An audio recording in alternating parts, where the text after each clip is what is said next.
Okay. Next we have Atla Frenvik. When will you release a light beer? A light beer? With a tongue. What do you mean by light beer? Like a light in flavor, or light in alcohol, or light in body? He means Lucky Jack. Light in calories. Or light like it glows at night? I mean, I think we haven't promoted a lot of our beers as light, but I would say our Pilsner's pretty light. I mean, we could make a glow-in-the-dark beer. I know people can do that. Like a reduced carb beer, like a carbohydrates lower, like a Michelob Ultra. I know those are big things in the U.S., but I never thought of Europeans as being so focused on this kind of thing when they drink a beer. They tend to enjoy their beers a little bit more for the enjoyment factor, and it's a reward for running a marathon or something, whereas I think in America you see it more of a drink down the beach kind of thing, because they're always on a perpetual diet. Yeah. I don't know, different lifestyle, different way of thinking about things, but I mean, it's definitely a segment that's growing compared to some other things out there, but so to answer your question, probably never, or one day. And here we have Homebrew, which unsurprisingly is asking probably a homebrew question. Can you tell a homebrewer whether you use tonka in the boil or in the fermentation vessel on your 3-bean stout? We use it in the secondary, so after fermentation. Yeah. Generally, I think any kind of like strong flavor that isn't hops, you're better to put in secondary. Yeah, if you can. And if I was doing it on a homebrew level, we're using a lot, so we do it differently. But I've done it on collabs with this sort of beer, and at a smaller level, even 1,000-liter batches. I suggest taking the conca beans, grind them up to a powder in a blender, and putting them in a spirit like vodka or something, and extracting as much of the flavor as possible, and then pouring that all into your home brew, and you'll have the most. But you have to experiment with it before you go crazy, because it could overwhelm it quickly. Plus, it's also illegal over a certain level. Oh yeah, you don't want to have more. You don't want to poison people.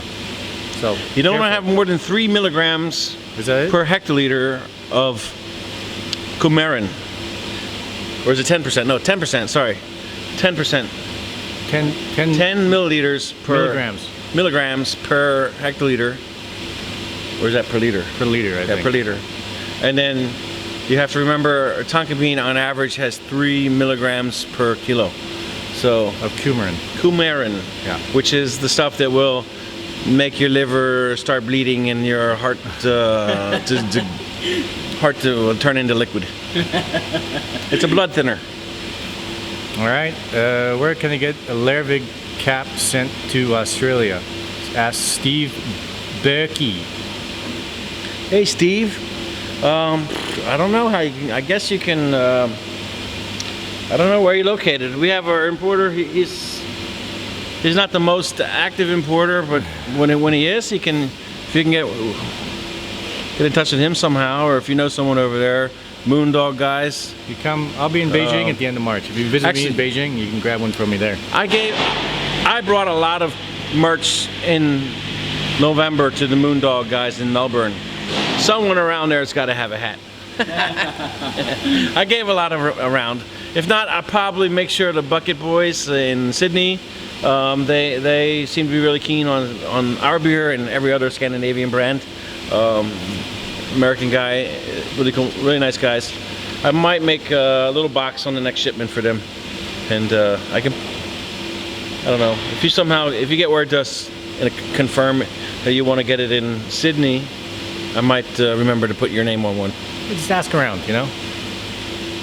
Okay, this makes my back hurt. All one word. How is that one still available? Yeah, this is from. Yeah, that's the guy asking the question. Are you guys ever going to do a collab with Oud Beersel again? We do it every year. Yeah, and he's down to do it. You know, yeah, and we have the new barrel aging room going in next door, so I imagined we should probably organize that. Maybe soon. By the end of the year we'll have something cool and going pretty strong with him.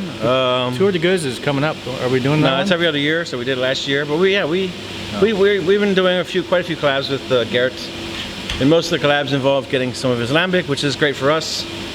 Every other year? No, it'd be nice if we could send him some beer and watch what he does. Garrett, you ready? Yeah. You ready to get some stout in your tanks and your wood barrels?